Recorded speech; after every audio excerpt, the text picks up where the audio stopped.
নতুন বছর মানেই নতুন কাজ, এবং সিরাজ এবং এর মাধ্যমে নাটকের মঞ্চে এবার প্রথমবার সুস্মিতা দে এবং তার পুরোটাই গাইডেন্স কিন্তু দিচ্ছেন সাহেব ভট্টাচার্য। প্রথমেই বলো তোমাদের কেটিভি বাংলায় স্বাগত দুজনকে। এটা হচ্ছে প্রথম নাটক এবং তোমার, তবে গাইডেন্সটা পুরোটাই সাহেবদার হাত ধরে। কি বলবে যে কতটা গাইড করছে এবং কতটা বকা দিচ্ছে এই পুরো প্রসিডিওরটার মাঝে? দুটোই ভীষণ হচ্ছে, গাইডও ভীষণ করছে, এবং অবন্তিদিও রয়েছেন আমাদের ডিরেক্টর। অবন্তিদিই রয়েছেন, আমি আর গাইডেন্স কি দেবো? আমি নিজেই অবন্তিদির গাইডেন্সে কাজ করছি। অবন্তিদি আমাদের ডিরেক্টর, তার গাইডেন্সেই আমরা কাজ করছি সবাই। হ্যাঁ, আর বাকিও যারা রয়েছেন, বিপ্লব দা, সেজুতি দি, অর্পিতা দি, সবাই না আমায় খুবই হেল্প করছে। তো প্রথমবার আমি থিয়েটার করছি, সেটার জন্য আমি ভীষণ এক্সাইটেড। কস্টিউম পরে আমরা রেডি হয়ে গেছি, কতক্ষণে শুরু করব রিহার্সাল। তো হ্যাঁ, একটু নার্ভাসও, কারণ প্রথমবার মঞ্চে অভিনয় করব। তো আশা করছি ভালো হবে। এটা কোন লুকে আছে গো? এটা নর্মাল লুকে আছে, স্নিকার্স পরে দেখতে পাচ্ছ। কেউ দেখতে পাচ্ছি না, এটা কোন লুকে আছে? লাল দুপাট্টা, কি ব্যাপার গো? মানে সিরাজ এবং এবং হোয়াট? সিরাজ এবং তার জীবনে যেই তিনজন সব থেকে বেশি গুরুত্বপূর্ণ মহিলা ছিলেন, তার সঙ্গে সিরাজের সম্পর্ক, এইটা নিয়েই আমাদের নাটক। সিরাজ নিয়ে যখনই নাটক হয়েছে তখনই সেটা খুব একটা বড় ওই পলিটিক্যাল ড্রামা সবসময় হয়েছে, হওয়াই স্বাভাবিক। কিন্তু সিরাজের যে ব্যক্তিগত জীবনটা, যে পার্সোনাল লাইফটা, সেটা নিয়ে কিন্তু ইতিহাসের পাতাতেও খুব একটা বেশি আলোচনা করা হয়নি। সবসময় তাকে একটা খুব কলঙ্কিত একটা ব্যাড বয় ইমেজ দিয়ে রাখা হয়েছে, খুব কলঙ্কিত একটা ইমেজ রাখা হয়েছে, যে ভীষণ বদমেজাজি ছিলেন, খামখেয়ালি ছিলেন, দূরদর্শিতা ছিল না, ভীষণ নিষ্ঠুর ছিলেন, বিভিন্ন রকমভাবে আর কি কালিমা লিপ্ত করেই রাখা হয়েছে। এই ক্ষেত্রে আমরা যেটা দেখছি সেটা হচ্ছে যে সিরাজের সঙ্গে তার অন্দরমহলে তার যে জীবনে তিনজন সব থেকে গুরুত্বপূর্ণ নারী, তার মা আমিনা বেগম, বউ লুৎফান্নেসা, এবং তার খালাজান মানে ঘসিটি বেগম, এই তিনজনের সঙ্গে কি সম্পর্কটা, ইকুয়েশনটা কী ছিল, এবং তারা সিরাজকে কিভাবে দেখতেন? তারাও কি ইতিহাস যেরকমভাবে বলে গেছে সেরকমভাবেই তারা দেখতেন সিরাজকে, নাকি তাদের একটা অন্য ভঙ্গিমা ছিল সিরাজকে দেখার, অন্য একটা অ্যাঙ্গেল ছিল? তো কিছুটা পার্সোনাল লেভেলে আর কি এটাকে ডিল করে। এবং অবভিয়াসলি মির্জাফরের যেই চরিত্রটা, যেটা নিয়ে মানে একসময় ইতিহাস তোলপাড় হয়ে গেছিল, সেই মির্জাফরের ক্যারেক্টারের একটা সুন্দর পার্সপেক্টিভ রয়েছে, যে তার পার্সপেক্টিভ থেকে সে তাকে বিশ্বাসঘাতক বলা হয়, তিনি বিশ্বাসঘাতকতা করেছিলেন, কেন করেছিলেন, তার একটা পার্সপেক্টিভও আমরা দেখতে পাই এই নাটকের মধ্যে আর কি। আচ্ছা, অভিনয়ে দুটোর মিডিয়াম একদম আলাদা। কি কি তোমাকে ইনটেক করতে হয়েছে এবং কি গাইডেন্স তুমি সাহেবদার থেকে পেয়েছো? সব থেকে প্রথম যেটা হচ্ছে যে যাতে শেষ চেয়ারে বসা দর্শকও আমার গলা শুনতে পান, সেইটা খুব প্র্যাকটিস করতে হচ্ছে আমাকে। আর একটা হচ্ছে যে একটু বড় করে দৃশ্যগুলো করা, মানে হচ্ছে যে যে মুভমেন্টটাই আমি করছি না কেন, সেটা যাতে ওই শেষ চেয়ারে বসা দর্শকটা পর্যন্ত, মানে সেও তার কাছেও যাতে, সেও যাতে বুঝতে পারে যে আমি কি করছি বা কি বলতে চাইছি। তো এইগুলো শিখতে হচ্ছে। মানে মূল কথা হচ্ছে, আগে পাশের চেয়ারে যে বসে থাকতো সে গলার আওয়াজ পেত না, এখন যে শেষ চেয়ারে বসে তাকে গলার আওয়াজ শোনাতে হবে। ট্রেনিংটা তাহলে বোঝো, শোনাতে হবে, ট্রেনিংটা দিচ্ছ তাহলে বোঝো। আমি কিছুই ট্রেনিং দিচ্ছি আচ্ছা, না। এই ট্রেনিংটা কিন্তু খানিকটা তোমারই বিপদ, জানো তো? কেন? এই যে লাস্ট বেঞ্চ অবধি সুস্মিতার আওয়াজ পাওয়া যাচ্ছে, আগে যেটা পাওয়াই যেত না, এরপরে তোমারই বিপদ। আমি জাস্ট বললাম। কেন আমার কেন বিপদ হবে এতে? আমি তো সামনের দিকেই বসে বুঝতে পারছে কেন আমি বলেছি। না না, আমি আস্তে কথাই বলি, কিন্তু সেটা দরকারের সময় আমি, হ্যাঁ, তখন থিয়েটার করার সময় আমি জোরে সময়তেও যদি মানুষের থিয়েটার করার মতন করে এই বিপ্লবী কথাবার্তা মুশকিল হয়ে যাবে না, গুড মর্নিং কফি খাবে, তাহলে মুশকিল হয়ে যাবে না তখন। কি তোমাকে বলেছিল যখন তুমি প্রথম এটা জানতে পারলে যে তুমি থিয়েটার করবে? প্রথম কোন বিষয়টা তোমাকে সচেতন করেছিল সাহেবদা? সচেতন না, ভীষণভাবে উৎসাহ দিয়েছিল। আমরা প্ল্যানিং করছিলাম যে এবার একটুখানি সময় পেয়েছি যখন, তাহলে আমার ক্ষেত্রে বিশেষ করে যে নিজেকে আরও একটুখানি সমৃদ্ধ করা, আরও বেশি কিছু শিখে নেওয়া এই সময়টাতে। তো সেটাই, মানে প্রথমেই আমি যেটা ভেবেছিলাম সেটা হচ্ছে যে এখানে কোনো এনজি শট হয় না, ওয়ান টেক ওকে করতে হবে। তো সেটার জন্যই এত রিহার্সাল করছি আমরা, বড় বড় ডায়লগ রয়েছে সেগুলো সব মুখস্থ করছি। তো এই বিষয়গুলোই। আচ্ছা, সুস্মিতা কতটা পাল্টালো এই পুরো টাইম পিরিয়ডটায়? তোমার চেনা সুস্মিতা, সেই কথার ডে ওয়ানের সুস্মিতার আজকের লুৎফান্নেসা, কতটা চেঞ্জেস দেখতে পাচ্ছ? দেখো, change is the only constant. মানে এটা ভালো যে একজন অ্যাক্টর যদি সময়ের সাথে বয়সের সাথে ইভলভ না করে তাহলে তো তার একটা প্ল্যাটো হিট করে যাবে এবং সেখান থেকে তারপরে আর তার কোনো গ্রোথ হবে না। তো যদি একজন অ্যাক্টর ইজ অলওয়েজ ইভলভিং, সারাক্ষণ সে অবজার্ভ করছে, ইভলভ করছে, অবজার্ভ করছে, এবং সুস্মিতার সেই কী বলবো, সেই গুণটা আছে যেখানে ও খুব ভালো অবজার্ভ করে এবং ওর ইভলভ করার ইচ্ছে রয়েছে।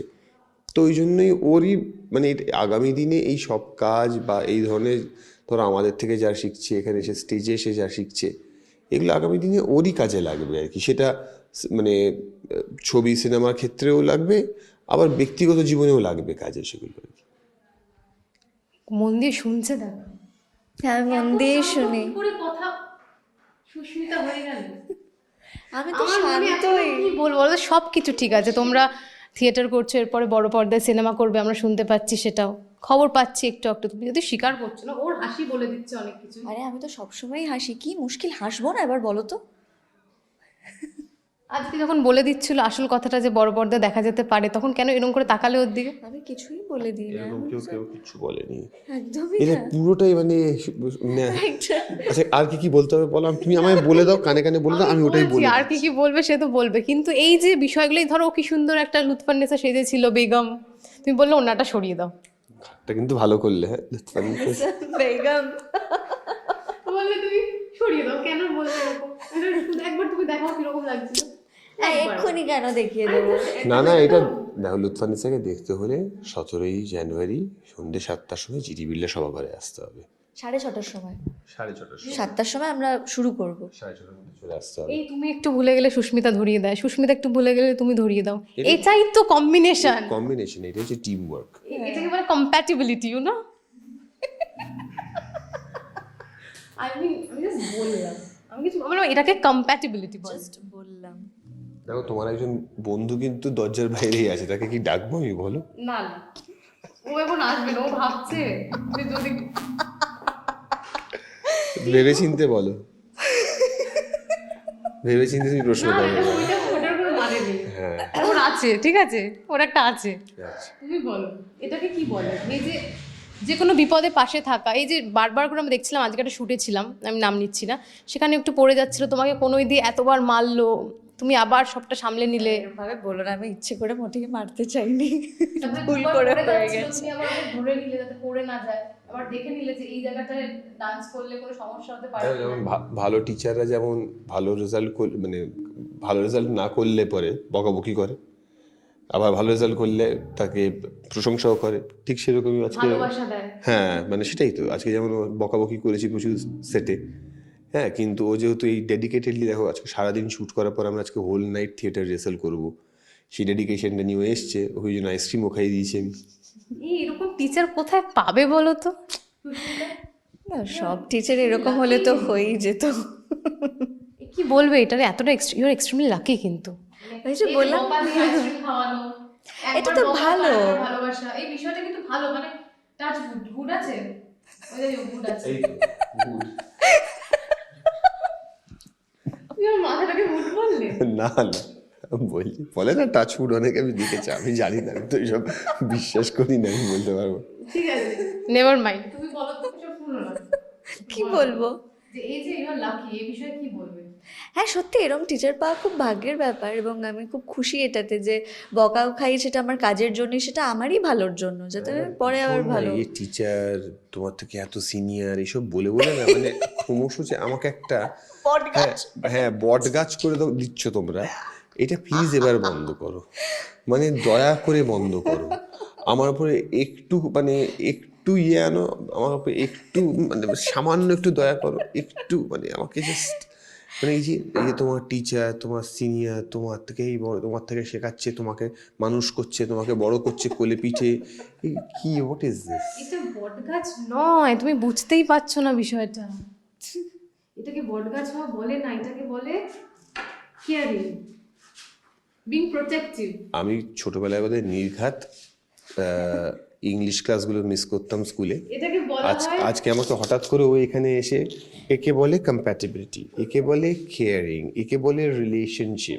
রিলেশনশিপটা আমি বলিনি কিন্তু, হ্যাঁ এটা কিন্তু তুমি একে বলে তমুক, এইসব বলে যাচ্ছে আমাকে। আমি আজকে নতুন করে সব শিখছি। যাই হোক, সে আচ্ছা, সুস্মিতা থেকে তুমি কি কি শিখলে বলো? সুস্মিতার থেকে আমি সুস্মিতা থেকে খুব ভালো জিনিস শিখেছি। কি? যদি তুমি ভালো রান্না করতে না পারো, মেক শিওর যে তুমি ভালো একজন মানুষ যে খেতে পারে প্রচুর। অ্যাটলিস্ট যে রান্না করছে তার তো একটু আনন্দ হবে যে যাক কেউ তৃপ্তি করে খাচ্ছে। তো রান্না করতে পারে না তবে হয়তো। এটা কার দায়িত্ব ছিল? আমি সুস্মিতাকে সাপোর্ট করি এখানে। এটা কার দায়িত্ব? ও রান্না করতে পারে না, তোমার তো শিখিয়ে নেওয়াটা দায়িত্ব ছিল। শিখিয়ে নেওয়া। দেখো আমি তো খাচ্ছি ভালোবেসে তৃপ্তি করে আর কি, ভীষণ ভালো রান্না করে, সেটাই তো। হঠাৎ ওদের পুরো ইন্টারভিউটা একটা ফেমিনিস্ট টার্ন নিয়েছে যে ওর কি রান্না করার দায়িত্ব। না না, ওসব ব্যাপার তোমার না। রান্না ভাগ্যিস বাবা, হে ভগবান, আবার নিলে না কেন? আবার তোমার যখন ইচ্ছা, দেখো এটা খুব জেনারেল যে তোমার ইচ্ছা করতেই পারে যে একটু সুস্মিতা তোমাকে কখনো কখনো একটু রান্না করে খাওয়াবে। বছরে একবার রান্না করে খাওয়াই, জন্মদিনে পায়েস। তাহলে ব্যাস ওটাই যথেষ্ট। ওই যে এক বছর, আমিও বছরে একবারই খাই, জন্মদিনে পায়েস।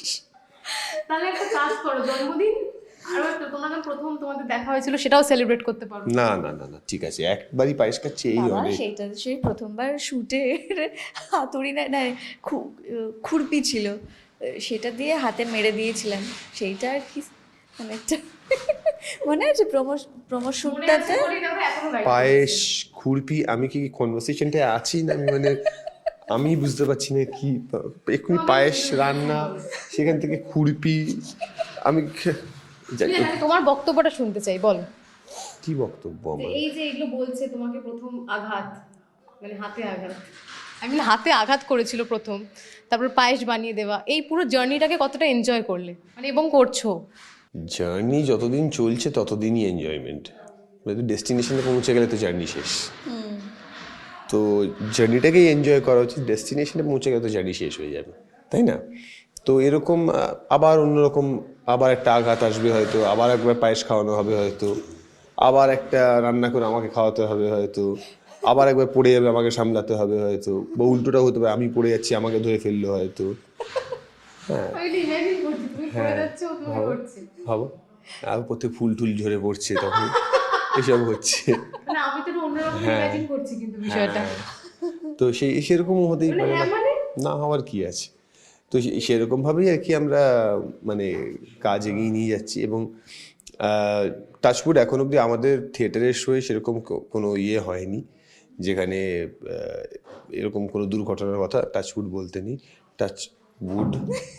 হ্যাঁ, বাট না আপাতত গন্ডগোল করিনি। বাট হ্যাঁ না, বাট আমাদের যেটা হচ্ছে যে একটা জিনিস খুব ইম্পর্টেন্ট যে আমরা আমাদের যে পুরো কাস্ট রয়েছে সিরাজ এভাবে, তারা এত এনথুজিয়াস্টিক। হ্যাঁ, প্রত্যেক অ্যাক্টর, বিপ্লবদা থেকে শুরু করে, সেই দিদি থেকে শুরু করে, অর্পিতা থেকে শুরু করে সবাই, এবং আমাদের ডিরেক্টর তো ভীষণ ভীষণ ভীষণ প্রোঅ্যাক্টিভ। ওর এমন একটা জিনিস যেটা চেঞ্জ হয়েছে বলে তুমি ভীষণ মনে করছো, না ঠিক আছে, উইথ টাইম আমি এটা পেরেছি একটুখানি চেঞ্জ আনতে, এবং ভাইস ভার্সা। না, I think she is a good learner. ওর শেখার ইচ্ছে আছে, কাজ করার ইচ্ছে আছে, এবং সেটাই সব থেকে বড় কোয়ালিটি আমার মনে হয় ওর, যে আনএন্ডিং একটা ওই খিদে রয়েছে to do good work basically. আমি হ্যাঁ হ্যাঁ, মানে যেটা আমার ভালো লাগে সেটা হচ্ছে যে যে বিশ্বাস করে এই কাজটা আমি করতে পারবো, একটুখানি পুশ করলে পারে যে আমি শিখে ফেলতে পারবো জিনিসটা, সেটা নাচ হোক, গান হোক, অভিনয় হোক, যাই হোক। তো এটা একটা ভালো ব্যাপার। দুটো বিষয় যেটা একটা ছেলে এবং মেয়ের, মানে উভয় পক্ষের জন্য জানা উচিত।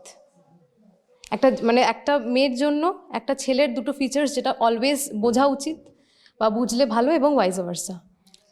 কি এরকমভাবে কখনো হ্যাঁ, কি এরকমভাবে কখনো জেনারেলাইজ করা যায় নাকি? না, এমন কিছু না যে মনে হয় যে এই বিষয়টা যদি বোঝে একটা মেয়ে সেটা ভালো একটা ছেলের জন্য বা একটা মেয়ের জন্য, তাই জেনারেল প্রশ্ন। মানে দেখো, একটা মেয়ের কিন্তু একটা ছেলেকে ভালো লাগবে, সবসময় ছেলেকে ভালো লাগবে সেটাও আবার নয়, এইটা কিন্তু বোঝা উচিত।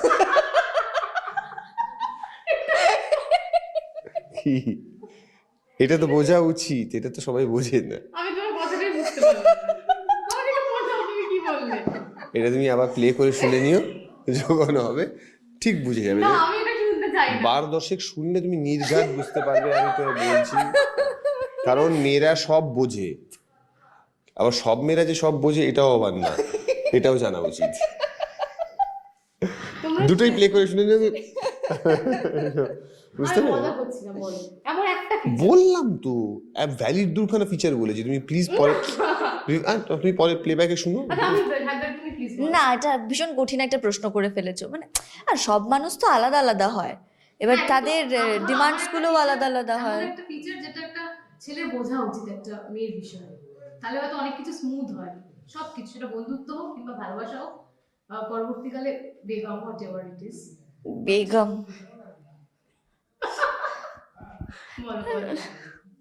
আই মিন কি বোঝা হচ্ছে? আইএএস এক্সামের পরীক্ষার হ্যাঁ, কোশ্চেন নিয়ে এসেছি সত্যি আজকে। পারছি না, বলছি এরকম ভাবে এরকম করে পেন্সিল আটকে রেখে একটু ভেবে তারপর আবার লিখতে শুরু করবো, এরকম করছি, আমার মাথায় এসব চলছে। ও এত গভীরভাবে ভাবে না জীবন নিয়ে, বেকার এত মানে জীবন দর্শনের প্রশ্নকে এখন ও জীবনই এখনো পুরোটা দেখে উঠতে পারেনি, অর্ধেক দেখে উঠতে পারিনি, জীবন দর্শনের প্রশ্ন করছো, কি করে পারবে? নতুন বছরে শেখা এমন কোনো ইম্পর্ট্যান্ট লেসন যেটা আগের বছর থেকে তুমি ক্যারি ফরওয়ার্ড করেছো? এটাও কঠিন না, নতুন বছরে শেখা কাজের ক্ষেত্রেই যা শিখছি, এবং আগের বছর তার আগের বছর এটাই যে শেখার ওটাই আরো ভালো করে কাজ করতে হবে। মানে যে মানে যাদের সঙ্গে কাজ করছি তাদের থেকে তারা কিভাবে কাজ করছে, তারা কিভাবে বেস্টটা দিচ্ছে নিজের, সেইগুলোকে একটুখানি অবজার্ভ করা, সেগুলোর থেকে কিছু কিছু শেখা, ব্যাস এটাই।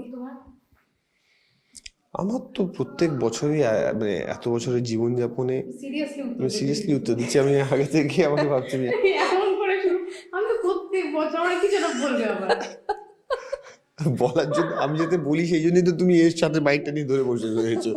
আমি কিছু বললাম না, আমি কিছু শিখিনি। দেখেছো?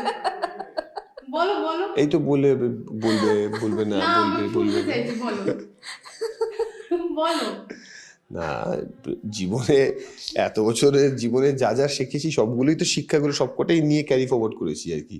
মানে 21-এ যেটা শিখেছিলাম সেটা 21, 22, 23, 25 করে এত দূরে এসেছি, সেগুলো না ফিচার আমি জানতে চাইছি, any two features of what features? Life lesson.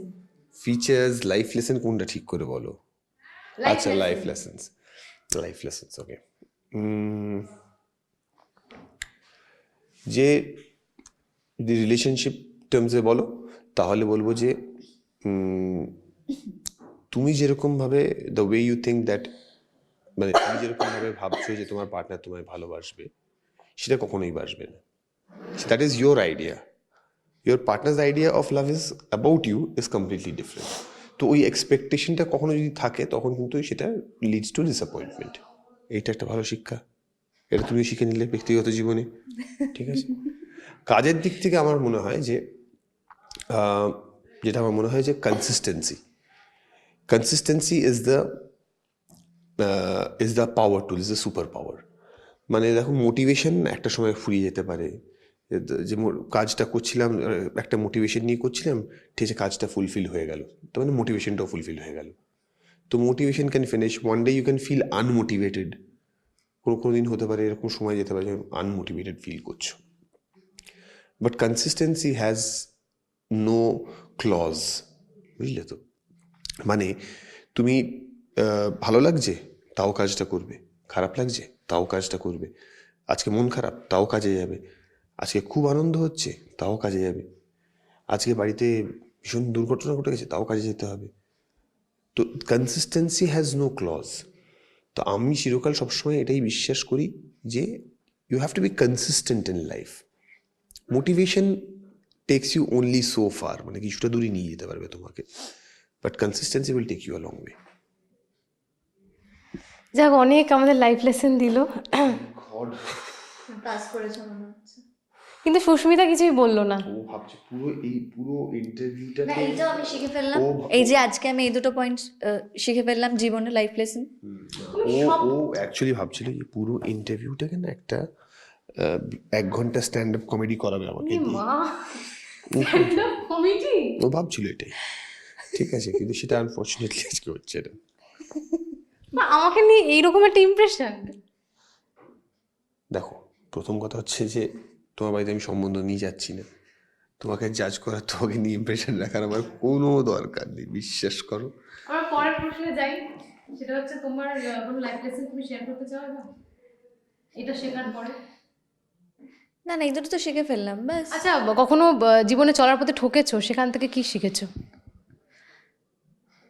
না, আমি সত্যি সেভাবে ঠকিনি। Touch would. হ্যাঁ, কিন্তু বন্ধু তো রয়েছে। আমার একটাই বন্ধু, সিঞ্জিনি। আর বন্ধু নেই? 2 বছর আগের প্রশ্ন কিন্তু এটা, না, আমি বললাম বছর দেড়েক আগে, তাহলে বন্ধু নেই আর? বছর দেড়েক আগে। না না, তোমার একটাই বন্ধু হলে সাহেব দাকে। মেন্টর, হ্যাঁ, মেন্টর, মেন্টর ইংলিশ। মেন্টস বলতে চাই না। মেন্টস নয়, মেন্টস নয়, মেন্টর। আমি জানি না আমি কি করবো আজকে। আমার আমি একটা জিনিস দেখাতে চাই আপনাদের, একটা স্পেশাল জিনিস রয়েছে এখানে, একটু ওটা কেউ দেবে? আমি না, কেউ দেবে না। না, কেউ দেবে না। ও ওটা, হ্যাঁ, ওই স্পেশাল লোককে হ্যাঁ। ডেকে নিয়ে আসবো আজ। এই লোক, এই এই কি, না না, এই এই, না না, এই মা, এটা কি? এই যে আমি পরিচয় করিয়ে দেবো, না, এই হচ্ছে সে, কি? তোমার জীবনের সে। তোমার জীবনের সে, তোমার জন্য বাইরে অপেক্ষা করছিল যে। বুঝতেই পাচ্ছেন যে কি অবস্থা হয়েছে, মুখ বেঁকে গেছে। চোয়াল ফোয়াল বেঁকে গেছে একেবারে। এটা কে? এটা সে। নেই। আরে রক্ত রক্ত মাংস, রক্ত মাংস চুষে খেয়ে ফেলেছে একেবারে। নিয়ে এই পড়ে রয়েছে, কে ফেলেছে? অবশিষ্ট এই। কে খেয়ে ফেলেছে বলো? তোমার বয়ফ্রেন্ড আর কে খাবে? আমার বয়ফ্রেন্ডকে আমি, আমার বয়ফ্রেন্ড নেই, আমি এভাবে এইরকম অবস্থা মাথায় করি। বেচারার ফুটো হয়ে গেছে, এখান দিয়ে স্ট্রটা ঢুকেছিল, এখান থেকে straw টা- করছি এগুলো? যাই হোক, ঠিক আছে। আচ্ছা, আমাদের এবার রিহার্সালে যেতে হবে। একটু আরেকবার বলে দাও, শ্রীরাজ এবং কবে? সিরাজ এবং 17ই জানুয়ারি জিডি বিড়লা সভাঘরে সন্ধ্যে 6:30টায়। প্লিজ আপনারা আসুন, এবং আমার মনে হয় যে আসলে সকলের খুব ভালো লাগবে। মঞ্চে এরকম অন্য অন্য স্বাদের একটা কাজ আমরা নিয়ে আসছি। সিনেমার জগতের মানুষরা যখন থিয়েটারে আসে, বা থিয়েটার থেকে যখন মানুষরা সিনেমা জগতে যায়, তখন কিন্তু একটা ওই স্কেলের পরিবর্তন হয়, তাদের অভিনয়ের দিক থেকে, তাদের ভাবনার দিক থেকে, তাদের দৃষ্টিভঙ্গির দিক থেকে। তো আশা করছি যে একটা অন্য স্বাদ, একটা অন্য ধরনের জিনিস আপনাদের কাছে মঞ্চে আমরা প্রেজেন্ট করতে পারবো। একদম শেষ করবো একটাই প্রশ্ন, যেটা আমার ভীষণ প্রিয় একটা ডায়লগ তোমাদের দুজনেরই। লাইফ পার্টনার না শো পার্টনার? দুপুর থেকে এই আজ লাইনটা দুপুর থেকে শিখেছে এই লাইনটা। শিখেছে এই লাইনটা। रट्टा मार के आइए, হবে না, বেছে নেবে তোমরা? Show partner. তুমি? Show partner. চোখ মুখ অন্য কথা বলছে, যাই হোক, থ্যাংক ইউ সো মাচ আমাদের এতটা সময় দেওয়ার জন্য। এরকম আরও সাক্ষাৎকার দেখার জন্য চোখ রাখুন কেটিভি বাংলার পর্দায়। ক্যামেরা সূর্য অধিকারীর সঙ্গে অনুষ্কা, কেটিভি বাংলা, কলকাতা।